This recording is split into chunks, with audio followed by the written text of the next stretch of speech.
I'm so glad you guys are here today. Thank you for sharing your photos. I loved seeing your faces. Some of you guys got to enjoy some sunshine or some other fun things this week, and I'm so glad that you shared your photos with us so that we could be a part of your life.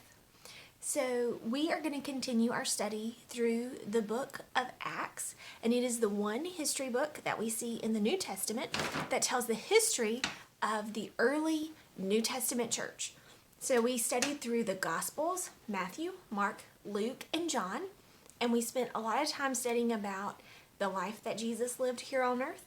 And then we talked last week about the fact that the book of Acts picks up right after the Gospels, and it tells us the next part of the story so that we can know what God was doing here on earth after Jesus had gone back up to heaven.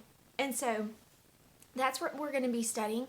Actually, for the next 8 weeks, we're going to be studying through the book of Acts. Now, the book of Acts is long. It has lots and lots of chapters. And so we're not going to be able to study every single thing that happened, but we are going to be looking at some of the big things, the themes of the book. That means the things that we see all throughout the book. And also we're going to be looking at how God is working through the people here in the early New Testament church. And so we're going to pick that up right here today. We're going to start seeing some of the things that we're going to see repeated over and over throughout the book of Acts. And so we're going to be reading from Acts chapter 2. We're going to be reading the first 13 verses. And there's going to be 3 things that we're going to talk about today once we finish reading these verses. And this is what it says. When the day of Pentecost arrived, they were all together in one place.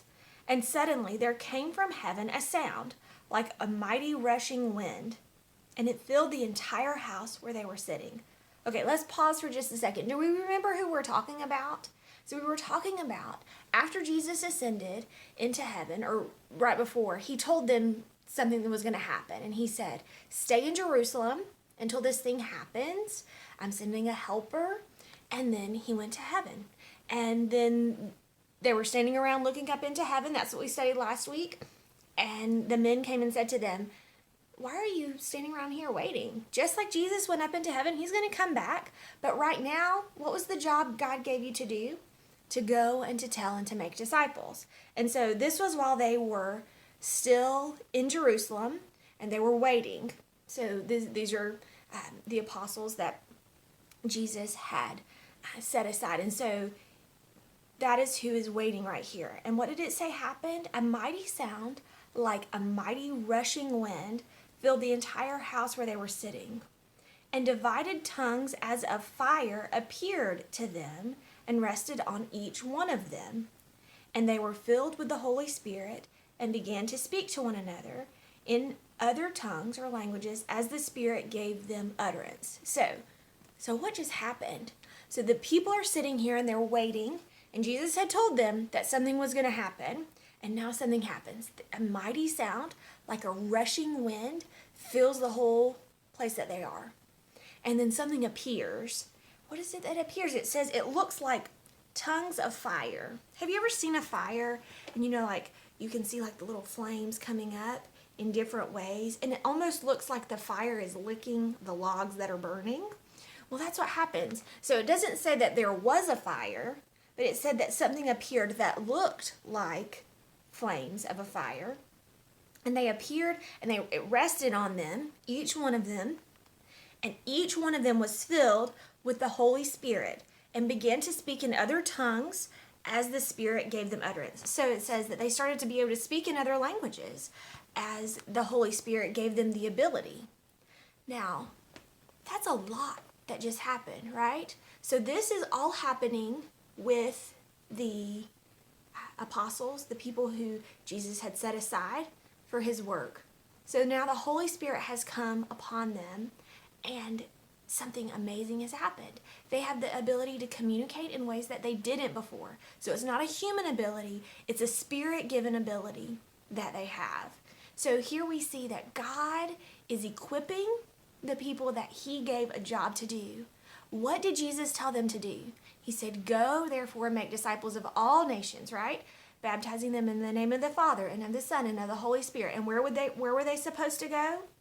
Jerusalem and Judea and Samaria and to the ends of the earth. Now, do all of those places speak the same language? No. And now we see that God, through the power of the Holy Spirit, is giving them the ability to do the thing that he called them to do. Isn't that amazing? It's miraculous. It is a miracle that God gave them this ability. So that's the first thing that we see, is that God called them to do a job, and God gave them the ability to do the thing that he called them to do through the power of the Holy Spirit. Now let's keep going. This is what it says. Now there were dwelling in Jerusalem Jews, devout men from every nation under heaven. And at this sound, the multitude came together, and they were bewildered, because each one was hearing them speak in their own language. And they were amazed and astonished, saying, Are not all these who are speaking Galileans? And how is it that each of us hear in our native language?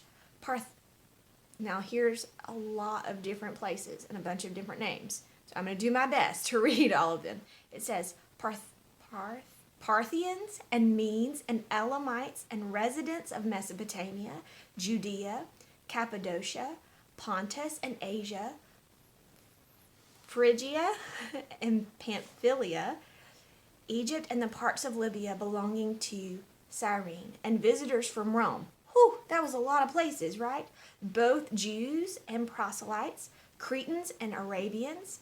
We hear them telling in our own tongues the mighty works of God. And all were amazed and perplexed, saying to one another, What does this mean? So here we see a lot of people who were living in Jerusalem. There were people from all over the place, right? It lists lots and lots and lots of places. And when they started hearing the apostles speaking, what were they hearing them speaking? They were hearing them speaking in all their own native languages. So they could understand the mighty works of God. Now, first off, we saw that God had equipped the apostles with the ability to teach in their own language through a miraculous means of the Holy Spirit, that he gave them the ability to do the job that he had called them to do. But here's the second thing that we see. We see that God cares about people from everywhere. Not just the Jews, not just the people who were in Rome, but God cared so much that his message, the message of his mighty works, needed to go to everyone. And so God worked in this amazing way to be able to communicate with all of these people from all of these places. And that's something that God is interested in even today. Remember, we are called to teach and make disciples of all nations, not just Americans or not just Tennesseans, not just people that look like us or sound like us or even speak our own language. But God has called us to share with all nations everywhere. And even here in the very beginning of the New Testament church, we see that God is interested in reaching people of all nations and tribes. So that's the second thing. But then there was only one more verse that we were going to read today, and it's really short. And let's see what it says. It says, so after all this has happened, so the Holy Spirit has come upon them, and they're able to speak in different languages, and people are hearing the mighty works of God in all of these different languages. That's awesome. This is the very last verse that we're reading today. And it says, some others mocked, saying, they are filled with new wine. Okay, so I'm going to back up a little bit. So it says, verse 12, and they were amazed and perplexed, saying to one another, what does this mean? So there were some people who were saying, wow, how can this be? This is amazing. But then others mocked them, saying, they are filled with new wine. That means they thought that they were drunk, that this was not a work of the Holy Spirit, but just something because they had been drinking alcohol. Now, all of these amazing things were happening. And some people were seeing them, and they were blessed, and they had heard the mighty works of God, and they were able to turn their hearts towards God. But then other people didn't, right? Even here in the very beginning of the early church, there were some people who saw this amazing miracle. They saw these things that had never happened before. The Holy Spirit had come upon these people and given them the ability to preach the gospel in their languages. But what did they do? They just mocked. They just laughed and said, yeah, I think they're just drunk.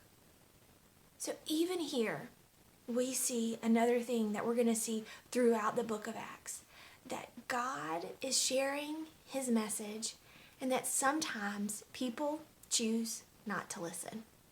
And that can be really disappointing and really frustrating for us, but when we remember that that is part of it, people have to make the choice whether they want to listen to God's message or not. So even here in the New Testament, in the early church, we see that happening. And so this week, as you share your faith with others, I want you to remember that sometimes people will listen. God will give us the ability to share his word with others, and that sometimes people will listen and sometimes people won't. And that's okay, because that's their choice, and you just have to be faithful to do what God has called you to do. So I hope you guys have a great week. I can't wait to see you soon. Bye.